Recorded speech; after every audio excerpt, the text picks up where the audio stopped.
What's up, guys? And as you can see in front of you and by the thumbnail, your boy brought back the Floo deck, the one deck that everybody just loves to hate and hates to love. So took this to deck Sunday. It was the last Sunday that they would have Yu-Gi-Oh, so no duel videos unfought, but your man went undefeated. Yes sir, undefeated with the Floo deck. And that's crazy because I would have played my Chimera deck, but I didn't have the cards with me. My friend was holding them, and I couldn't play Ubel. My Phantoms weren't here yet, so just went like, you know what? I'm gonna just play this.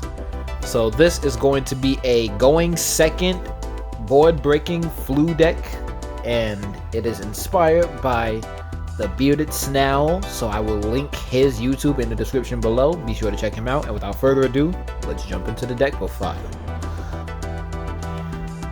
Starting off, we have our big birds, pretty much standard.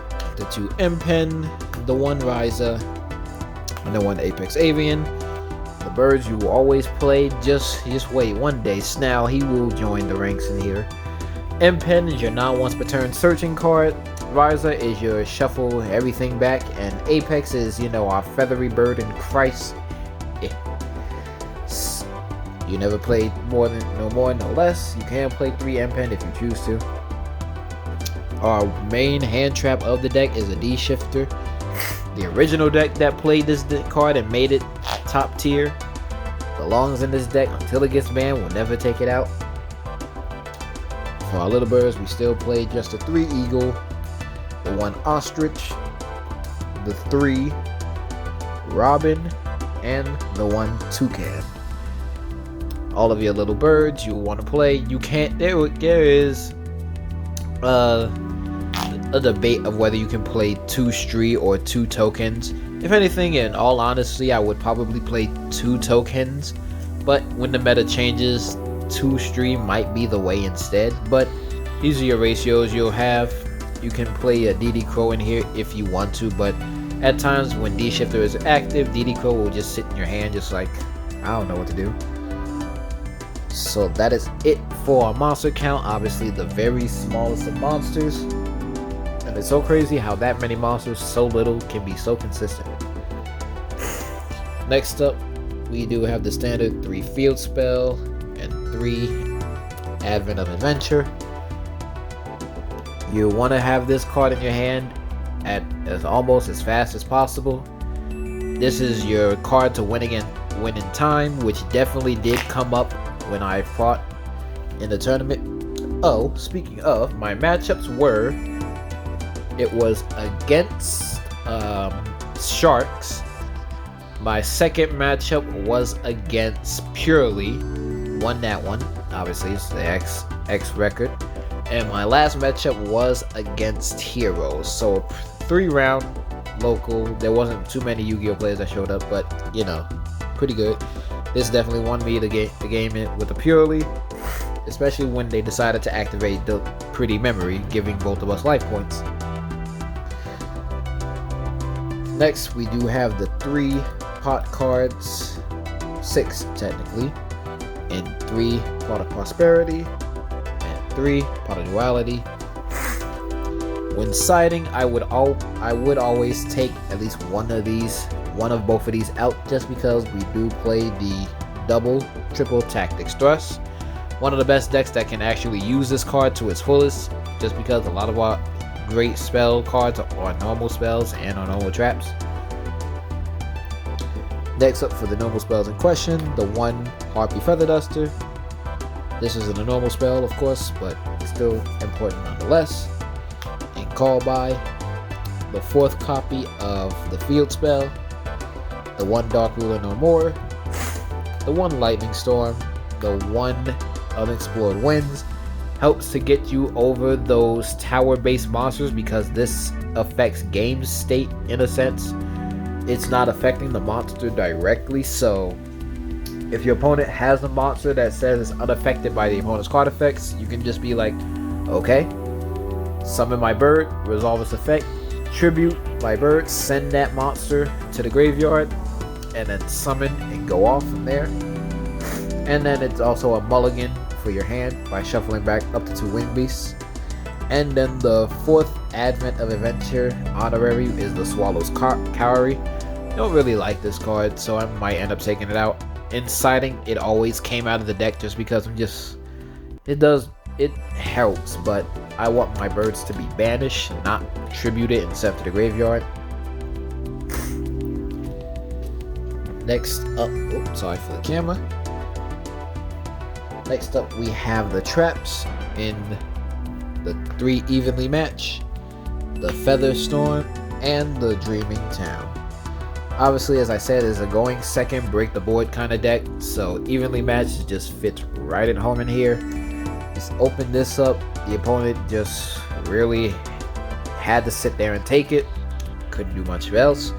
If I go first, or if I make the board state clear enough and I see this, you know, Featherstorm is Featherstorm, actually let me survive against the hero matchup.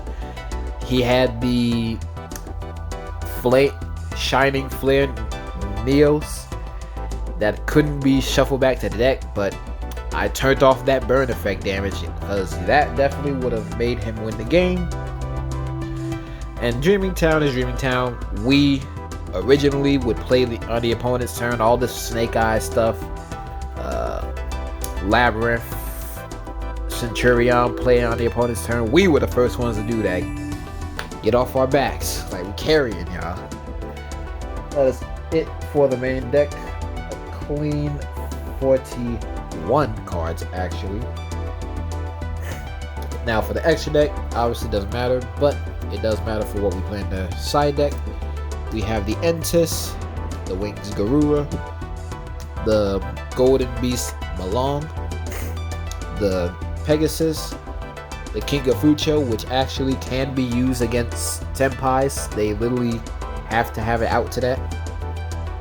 The Symbol Nightingale, Down at Magician, just the Gustav Max, just to have it in here. The Zeus, and the Sky Slayer Typhon, just in case our hand isn't the best and we just want to turn off their over 3,000 attack point monsters. For the links, we have the Anima, the SP Little Knight, the Wind Charmer, the Celine, and the Access Code Talker. Whew, that glare. Not really much to say about the extra deck, just play what you want or have. Now for the side deck, and some of these did catch people off guard, and one of the cards is a nice return from one of my previous deck profiles. I do still choose to keep the Dark Symboric just because playing this against a Labyrinth, they literally just sit there and go like, well, I can't play. Thankfully, didn't go up against the Labyrinth player at the locals, but it did hit the field in one of my games when I sided him in. The opponent really read him. He was like, oh well. Sadly, he did have the out to his brother in crime of Anti-Spell, but that's not here nor there. Now the next card that did have that purely player shaking for a second, the 3 Wicked Avatar. Yes sir, another card that shuts down Labyrinth and Pearly. If none of you know what this card does, it requires 3 tributes. Not hard with this deck at all. And its other effect is on summon. Until the opponent's second end phase, they cannot activate spell or trap cards, so helps you able to win, and always gets 100 points stronger than anything on the field. Next up is Telltale. We have the Ultimate Slayers. Didn't put my second Prismatic ulti in, but it's not here nor there. Ultimate Slayer, obviously. Break the board for those monsters that really just say, you know, I'm stronger than you. I did side in the 1 Triple Tactics Talents, the 2nd Lightning Storm, and the 1 Herald of the Abyss to help get over tower monsters. This actually came up against my purely matchup. I even lead him, and then main phase 2, Herald of the Abyss. That felt so good, and I opened it too, which is crazy. The one of that I opened. Next, we do have the 1 Anti-Spell, the 2nd Feather Storm, the 1 D-Barrier, the 1 Scary C, I decided to put this in here for when I go second. Just so, you know, it's a nice another little floodgate. If I control M-Pen or any tribute summon monster, just activate this. They can no longer special summon, but they can normal summon a set 3 times. But what deck aside from this deck really wants to normal summon more than once? And then the 1 rivalry, just because, you know, we're nothing but birds, baby. That is going to be it for the quick and simple undefeated Floowandereeze deck profile. Hope you guys enjoyed, all of my Floo brothers and sisters out there. If you did enjoy, be sure to give this video a like, smash that like button, hit the subscribe so you always get notified for when I upload a new video. And depending on how you play Floo, be sure to leave it in the comments down below what you would change, what you would add, what you would, you know, how you would side against certain matchups. I feel like this deck really had a solid build because, you know, Floo does have the innate problems of bricking most of the time, so why not change that up with just, you know, I'm gonna break your board kind of style of play. Again, shout outs to that idea to Beardly Snow, however I say his name. I apologize if I said it wrong. Again, we'll be linking that down below in the description. And without further ado, I will see you guys in the next video.